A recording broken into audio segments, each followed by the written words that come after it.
My name is Deborah Conrad, and I am the Entrepreneurial Mindset Profile Product Director. Many of you may have already emailed with myself and the EMP team here at the Leadership Development Institute at Eckerd College. We want to thank you for joining us today, and I am going to turn things over to Maggie Dunn.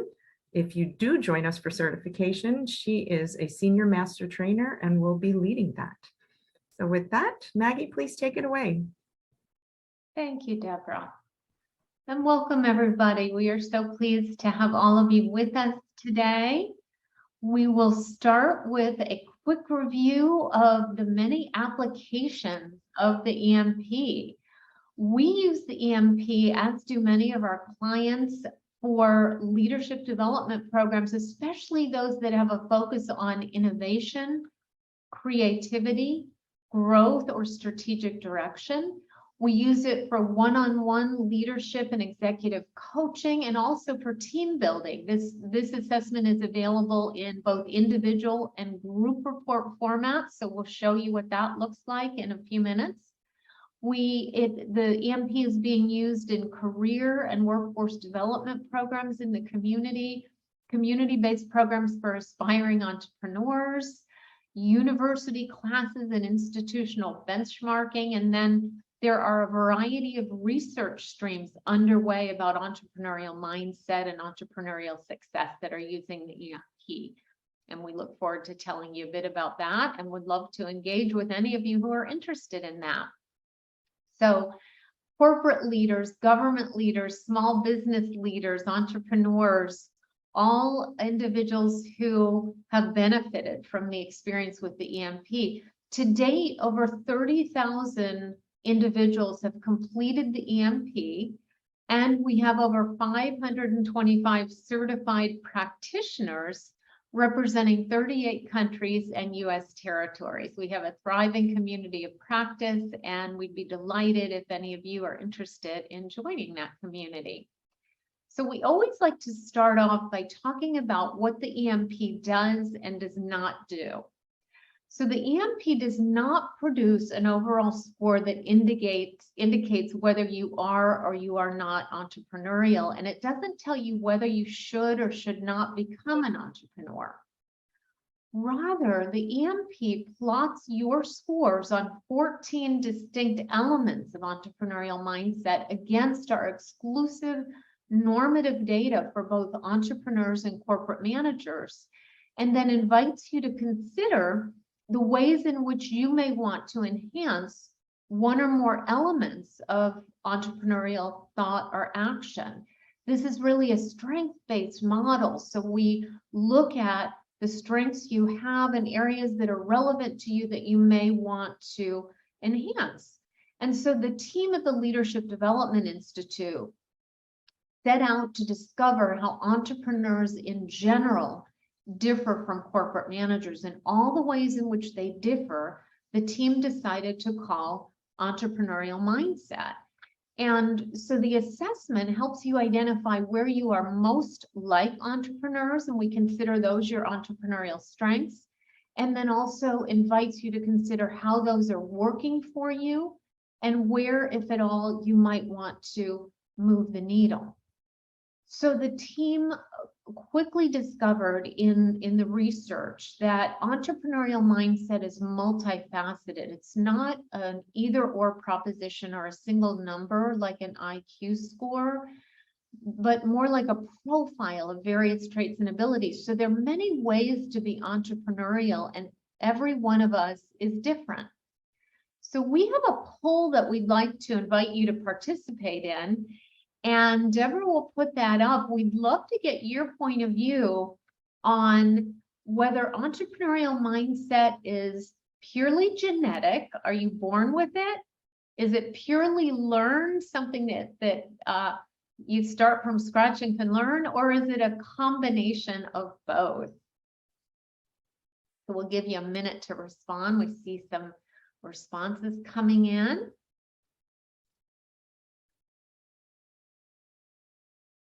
So thank you for that. We can go ahead and end the poll and show the poll results.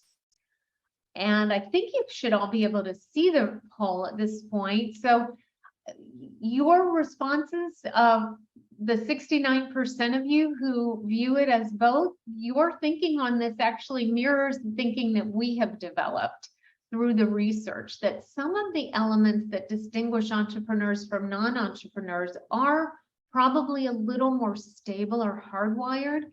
And we call those personality dimensions, and others are a little more skills based. So let's look at the the 7 of the 14 dimensions on the EMP that are considered personality dimensions. The ones that are a little more hardwired include things like risk acceptance, independence, preference for limited structure.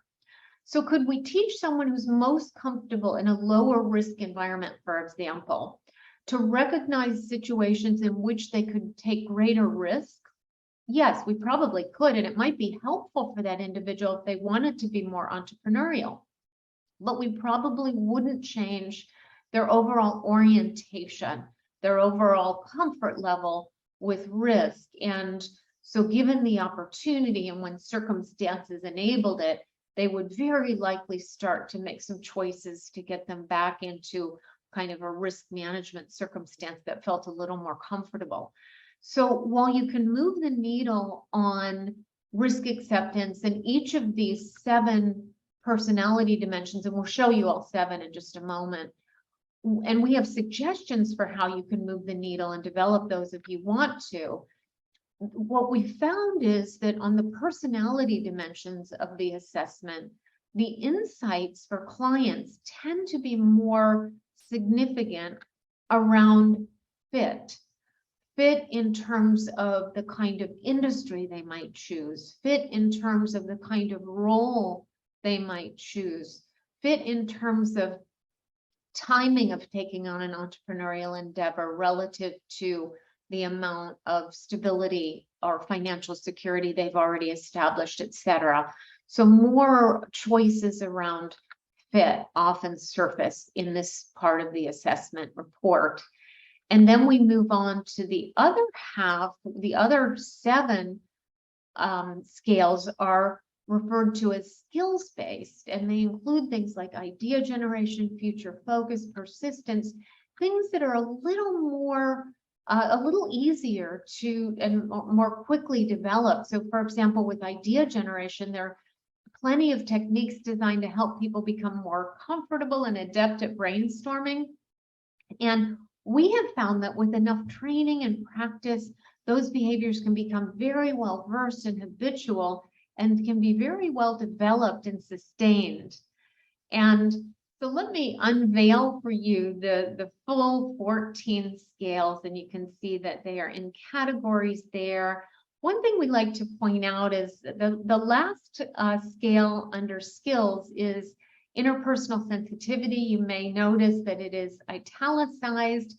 And the reason for that is it does differ from all the other scales in that it is the one scale of the 14 on which entrepreneurs on average score themselves lower than do corporate managers. So the difference between the two is statistically significant, as is the case for all of the scales. But in the case of interpersonal sensitivity, corporate managers on average score themselves higher than do entrepreneurs. And so compared to corporate managers, entrepreneurs describe themselves as a bit more abrasive, a bit harder to work with. There are probably a lot of reasons for that. We think it's probably because many entrepreneurs are very task focused, and also because corporate managers tend to be rewarded for interpersonal sensitivity, and it can actually be a derailer if they don't show sensitivity to the people with whom they work. So those are the scales. We'll walk you through some more detail in just a moment. I did want to draw your attention to a published journal article that's available for any of you who have an interest in reading and understanding details about how the instrument was developed, the reliability, the validity, etc. You can access this journal article. So we've got another poll question for you, and that is, for whom is entrepreneurial mindset important? We'd like to see your thoughts on that. Is it important for managers, for entrepreneurs, for students, for everyone? What do you think? For whom is entrepreneurial mindset important?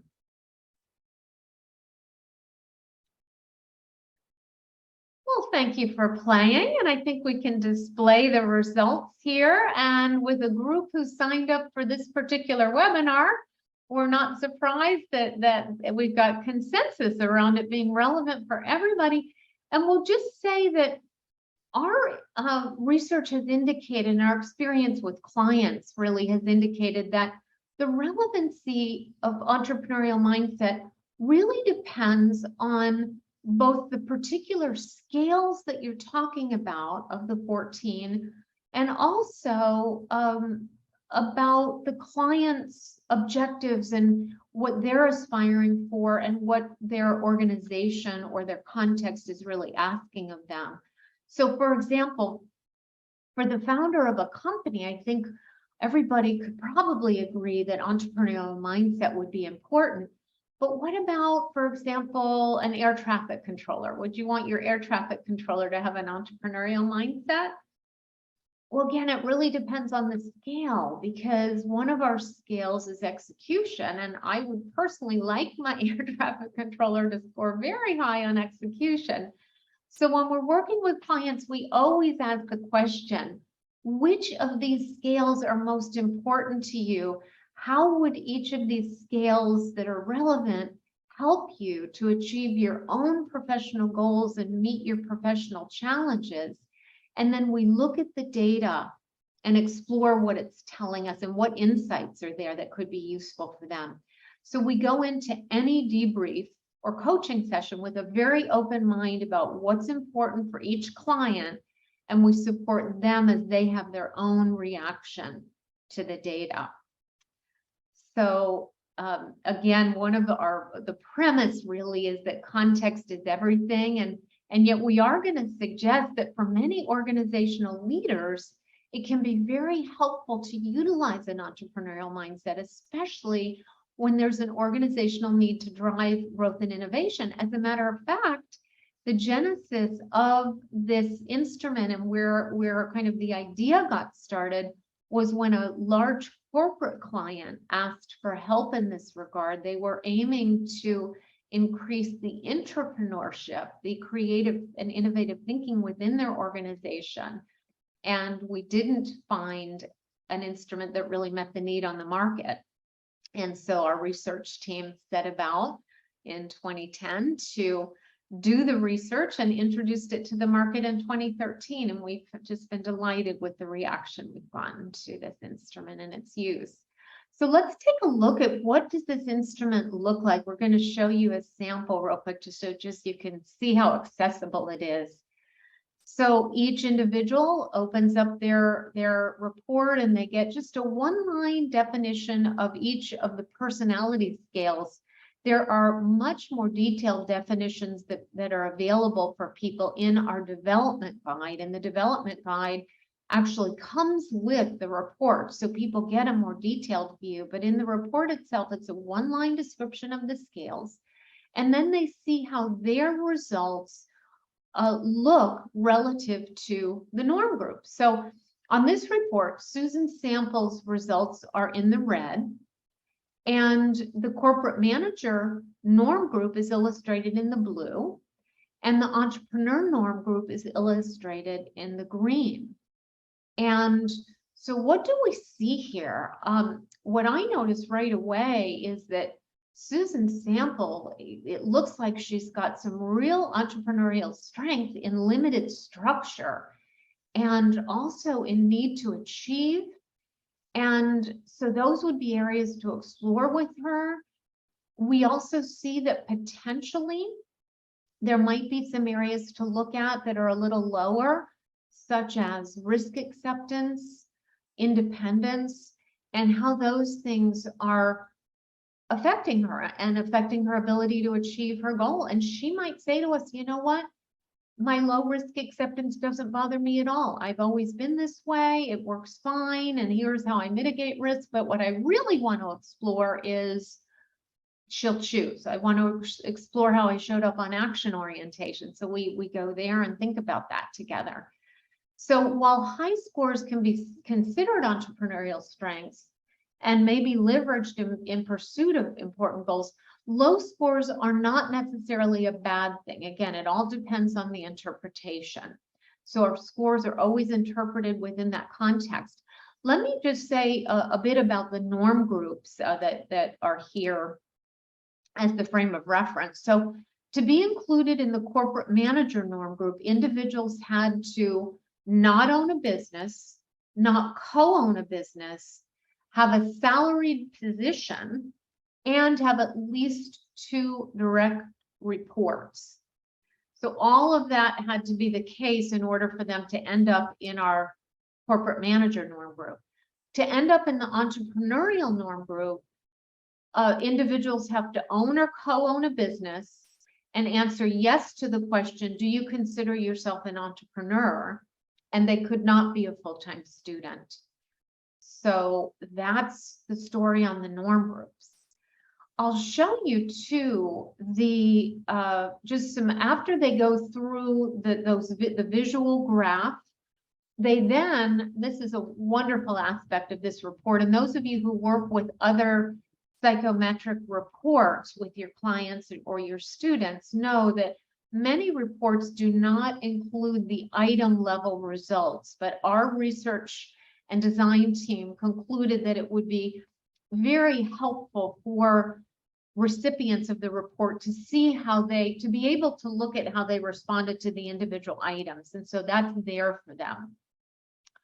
The design includes several best practices, including incorporating reverse scored items to help keep people focused on the choices they're making about where they respond on the scale.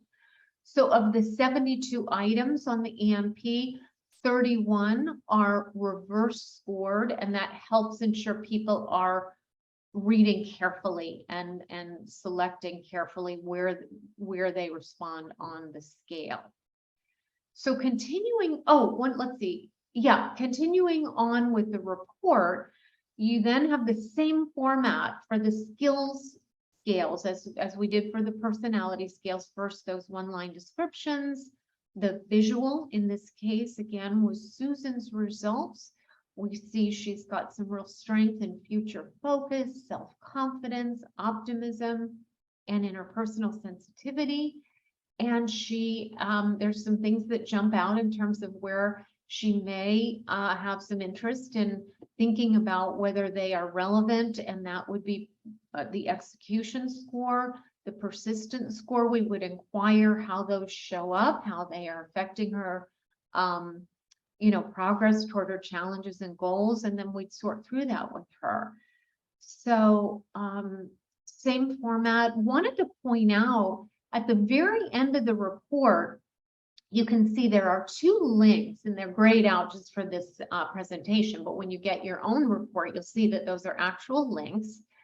The first link is to a video that can be especially helpful for people who don't have the benefit of having a one-on-one feedback session with a practitioner or a coach to go through and understand their results. And this is a video that Dr. Jen Hall, who is one of the 3 authors of the EMP, walks you through a debrief process and what you might want to do, including stopping the video for a few moments as you reflect and look at your results, and then restarting. There are resources in at the second link here that's on the last page of everybody's report. And that is a link to our development guide, which is a resource-rich tool that includes some action planning support. But I'll show you just real quick, the table of contents illustrates that we've got chapters on each of the 14 scales, including resources on how you might develop if you want to strengthen those particular scales for yourself. There's reading material that's listed. We also include, what does it look like if it's a strength that is overplayed? For example, with myself, I have a very high score on action orientation. And I don't know how many times I'm going to have to learn this in my life, but sometimes it actually is better to take a breath and to sleep on it before moving forward. And so all of the scales can actually be overplayed. And so thinking about that sometimes is helpful for our clients too. And so that's just a preview of what that looks like. So options for addressing low scores, quite a few options. One is you can decide that the scales on which you score relatively low aren't relevant to your job performance, your personal satisfaction, or your place in the universe, and you can forget those. Or you could team with somebody or more than someone with complementary strengths. For example, a lot of times we'll discover that founders of organizations who are really wonderful at idea generation and future focus may not be as strong at execution, or vice versa. And instead of trying to get strong, they often will choose to partner with somebody who naturally has that strength. And so partnering can be a great way to address it. Or if somebody wants to develop in an area where they aren't quite as strong, using the Entrepreneurial Mindset Profile Development Guide to find resources is a great option. And engaging with a practitioner or an executive coach who has expertise in the entrepreneurial mindset and how to develop that. And of course, for students to work with advisors or extracurricular opportunities to develop. So we ask you to please keep in mind, there's no single profile that captures the ideal entrepreneur or the ideal corporate leader or the ideal entrepreneurship student or the ideal human being. The richness and value of the EMP feedback results lie in the unique profile of the 14 scale scores interpreted within your individual and organizational context. So there's no such thing as a good score or a bad score, a good or bad profile. It really all depends on what you are trying to accomplish and what you value. So we want to take a few minutes to share with you this resource that many of our clients have found especially valuable. And this is the opportunity to run a group or a team report so that a team can explore as a team collectively, where are our strengths? Where are our gaps? What might we want to focus on to develop and become even more effective as a team? So the majority of the report looks the same as the individual report. In this case, the red line being the overall group average results. So here we can see that this particular team is very high on action orientation, need to achieve, high on risk acceptance. And then there's some areas that are a little lower that may be worth exploring. And so, but what's different about this report as the teams have access to is it also provides a final page, which includes in that second column, which is titled Group Low Score, that shows you that of this particular group or team, the lowest score that any individual had, for example, on independence, is a 2.0. And the highest score that any individual in our team or group has on independence is 3.2. And our average is 2.55. How does that compare to the group, the corporate norm or the entrepreneurial norm? The asterisk there by the corporate norm and entrepreneurial norm in those columns, those asterisks indicate whether the difference between the group's overall score and the norm group score is statistically significant in its differences. So lots of data to explore with teams and then to help them think about and develop insights and action plans around those. And to help those of you who are interested in, who are working with teams and interested in taking advantage of this opportunity, we actually have a team workshop facilitator kit available.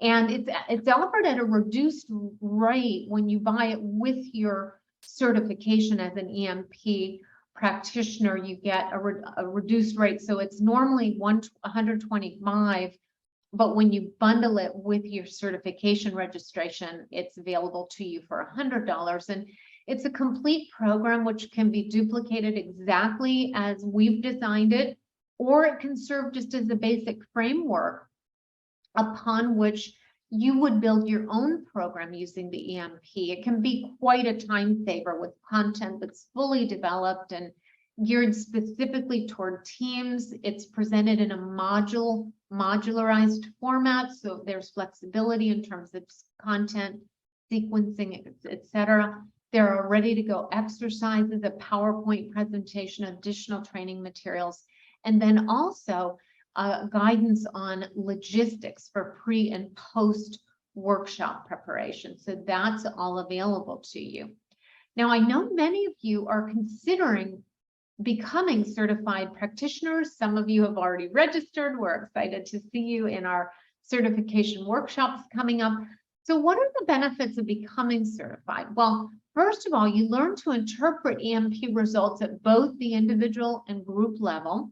And we work with you on identifying nuances and combined scores that could be useful for your clients and students to understand. You qualify for discounts on all individual and group EMP administrations. You gain access to a password-protected practitioner portal for administering and scoring and managing your EMPs. You benefit from a library of resources that are solely for our practitioners, and you join a thriving community of practice with opportunities to attend and lead exclusive virtual practitioner forums, to partner with others who share this interest, this passion. And actually, for those of you who are interested in research and research streams, Eckerd College accepts applications for a research grant, which advances the science of entrepreneurship. And this program is really seeking to stimulate research and entrepreneurial mindset through the use of the EMP. And so any faculty at institutions of higher education who are EMP certified practitioners are invited to apply and submit proposals. It's a simple process, and you can qualify for up to 50 complimentary individual EMP licenses. And we notify very quickly within 5 to 10 business days. And those of you who have applied for grants in the past know that that's a pretty quick response time. So in terms of languages available, here's what's available now. And coming soon is Italian that is in the pipeline. So making it accessible to users around the globe. In terms of pricing, we have pricing that is customized for the users. So for those of you who are administering the EMP with students, you actually qualify for the lowest price, which is $25 per administration. And that actually provides access that you can use it for 2 administrations within the same semester if you want to, just for that $125 fee. And then if you want to run group reports, it's $100. For those of you working with nonprofit and government clients, a little bit higher, but still reduced from the kind of retail rate. You would pay $35 for your administrations, and again, you have access to 2 administrations per person within the 4 months. You can see the pricing there. The pricing for those of you working with corporate leaders, depending on how many you buy, we do offer volume discounts. So that's available to you as well. The group reports are for use with 3 or more people, and you do need to buy the individual reports first in order to then be able to run group reports. With data pulls, for those of you who are doing research, you receive an Excel file which includes all of your participants' EMP results for the 72 assessment items along with their demographic data. So in terms of the workshops, for those of you who are interested in becoming certified, The workshops are 3 hours and 45 minutes, and we run them 6 times a year. You can see the months right there, and you are encouraged to apply at our website there. You can see we do have criteria that we've learned is very helpful for people to come in with some background in terms of use of assessments, etc.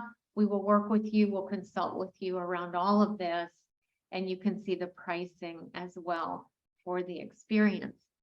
Now, for those of you who would like to request a free administration of the EMP, here's how to do it. You've got the email address right there, and you will receive a free administration within the next 2 weeks. You do need to apply for it within the next 2 weeks in order to be eligible. And I'll just mention, as we're getting close to wrapping up and getting into our Q&A portion of today's session, is that we are housed within the Leadership Development Institute at Eckerd College, and we offer a plethora of leadership development programs. We are a network associate of the Center for Creative Leadership. We offer many programs that are very valuable for leaders at all phases of growth and development. We do the team building programs. We offer custom programs. We have a cadre of 30 executive coaches. And then we also have a center of excellence around conflict and mediation. The Mediation Training Institute is housed here at the Leadership Development Institute also. And some of you may already know, some of you may already be certified. We have another proprietary assessment called the Conflict Dynamics Profile. And that actually is a wonderful tool for helping clients deal with conflict. It looks at the behavioral aspects of conflict, and that tool is actually available in both an individual and a 360 format. So we will transition to Q&A in a moment. In the meantime, I just want to thank you for being with us today, and hoping that we will have the pleasure of seeing all of you in an upcoming certification webinar, and certainly do let us know what we can do to answer any questions you may have in the future.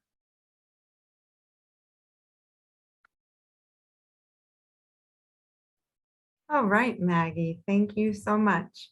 I want to open it up to Q&A and start with a question that came through the chat box. And Janice, please feel free to unmute yourself so we can have more of a discussion about it if you would like. But Maggie, just so you know, she was asking, I'm just scrolling back up here, about which scales would be considered important to executives for executive leadership. Oh, you know, it really depends. It really depends on what the executive is aiming to achieve. And so all of these scales would be relevant to explore. If an executive is aiming to increase their innovative capacity and to influence the culture of their organization, to embrace innovation and growth more than perhaps in the past, every one of these scales could be relevant. Thanks for that question. For that response. I was also curious, innovation is always a key factor. So thank you for addressing that first and foremost. We know the direct linkage between entrepreneurship and innovation. So thank you. In regard to looking at strategic, I mean, they do work hand in hand with innovation. If, say, for instance, if a potential client wanted to follow up on identifying their strategic capabilities, are there specific scales that one would identify or hone in on? Well, you know, it's so interesting, Janice, because it really depends on whether they're talking about thinking more in a future-focused capacity, generating ideas. Those would be two clear scales of relevance: future-focused idea generation. But then we know that for strategy to be successful, we have to get beyond ideas to actual successful execution and implementation.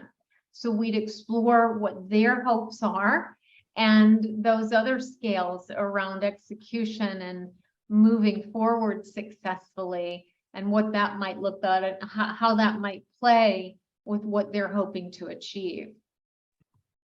Thank you. Of course, thanks for that. Those Looks great like a questions. great tool. I'm very excited, actually, Oh, that's wonderful. especially from a research standpoint. So I would like to Great. speak with you all further about that. Thank you. Of course. Absolutely. And Rick, I saw your question in the chat box about how best practices, how the EMPs used at college entrepreneurship and innovation programs. And as you may have seen earlier on, we've got practitioners at over 175 colleges and universities around the world. It really varies how people use it. A lot of the professors who are certified using it in the classroom will do a pre and post administration. That's one of the benefits to educator practitioners, is that that $25 license price includes up to 2 administrations per semester. So for example, this is a very busy time for us. With classes coming back, a lot of professors are having their students take the EMP right up front to get that benchmark. And one of the things that you will experience if you come to certification is we do some prediction and reveal activities and talk about goals and challenges and linking them to those 14 scales. So when results are revealed, they're much more powerful. So then throughout the semester, perhaps the professor may have the students focus on 1 or 2 scales to see if they can move the needle, of course, using the development guide and other things going on in the classroom. The group report is great for experiential exercises. So if you're doing any kind of, startup or business experience throughout the semester, you can look at the collective mindset of groups of 3 or more. So not only is the EMP for the individual showing you what each person is bringing to the table and how they can leverage those strengths, or maybe want to work on areas or find complementary strength holding people, it also allows you with the group report to see, well, what does it mean, for example, if we find out that the entire startup team is high on idea generation and passion and risk acceptance, but no one's very much into the execution or the future focus. And so it really gives you a picture in terms of individual and group.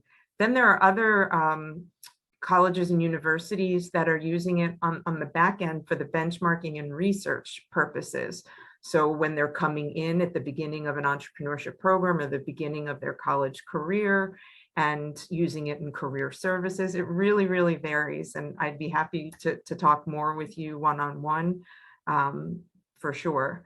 But hopefully that gives you a little bit of a picture. Okay, great. I saw some other things here in the chat.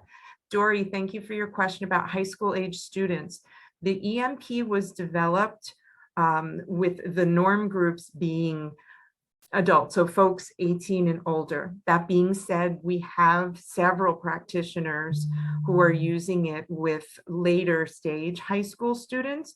What we talk about is that the practitioner needs to become well versed in being able to convey to these younger high school students that self-confidence is really key. So before they get back their results, explaining to them that when they see their results compared to these norm groups of corporate managers and entrepreneurs, not to take it to heart in the sense that it should dissuade them from wanting to dig in and cultivate an entrepreneurial mindset.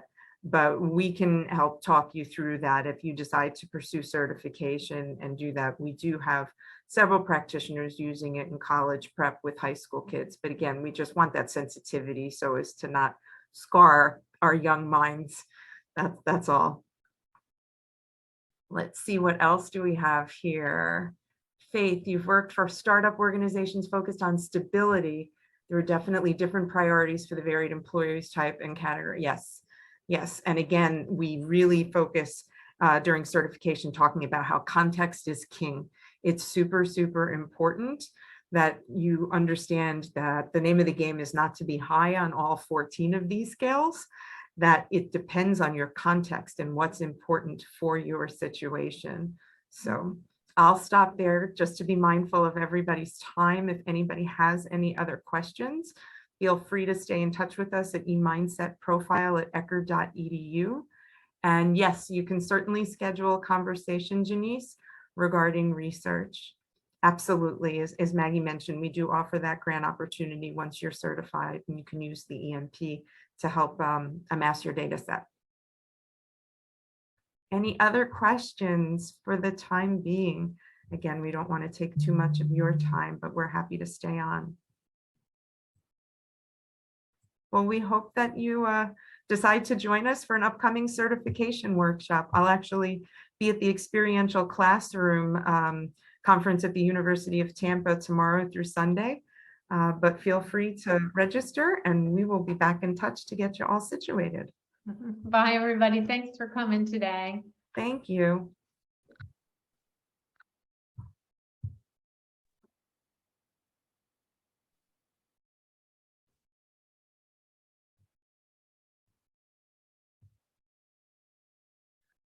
Hey Deborah, my name is Steven. Hi, Stephen. So I'm interested, I'm working with a university, and so Yes. I am interested in kind of trying to do some research with like producers, farmers, regarding their innovativeness and entrepreneurial mindset. Okay. One thing I've realized is a gap between entrepreneurship in the ag sector versus other domains, and it's mainly been done in the Europe and Australia. So there is some research I want to do and understand, how do farmers innovate? How do they adjust to different aspects, innovation? And so I was wondering if these two could be, I know the mindset could be used, but do you have other aspects that kind of measure like innovativeness, resilience, Well, and Maggie, you might be able to speak to the resilience side of things. I think some of the Leadership Development Institute programs touch on resilience, but in terms of other measurement tools that we have developed at the Leadership Development Institute at Eckerd College, it's the Entrepreneurial Mindset Profile, and then another psychometric assessment called the Conflict Dynamics Profile, the CDP, in which you could also become certified to use in research. But in terms of measuring innovation, there's not a tool or a measurement instrument that we have created. Meaning resilience. Yeah, you said innovation, you meant resilience. Well, right? he had originally asked about innovation. Innovation. But yeah. Beyond what our tool does. Okay. I think that this could be helpful with gauging them entrepreneurship, kind of wanted to combine something with resilience. And I know the Davidson Connors resilience scale that's out there, but I was kind of basically looking at if there was another component of innovativeness, but this is good, I'll be in touch and I'll follow up with you. Okay, wonderful. I recall your name from the California Entrepreneurship Educators Conference. So good to see you again. Yeah. All right. Thank you so much. All right. You take Thanks, care. Thanks Stephen. for joining All right. us, Bye-bye. Stephen.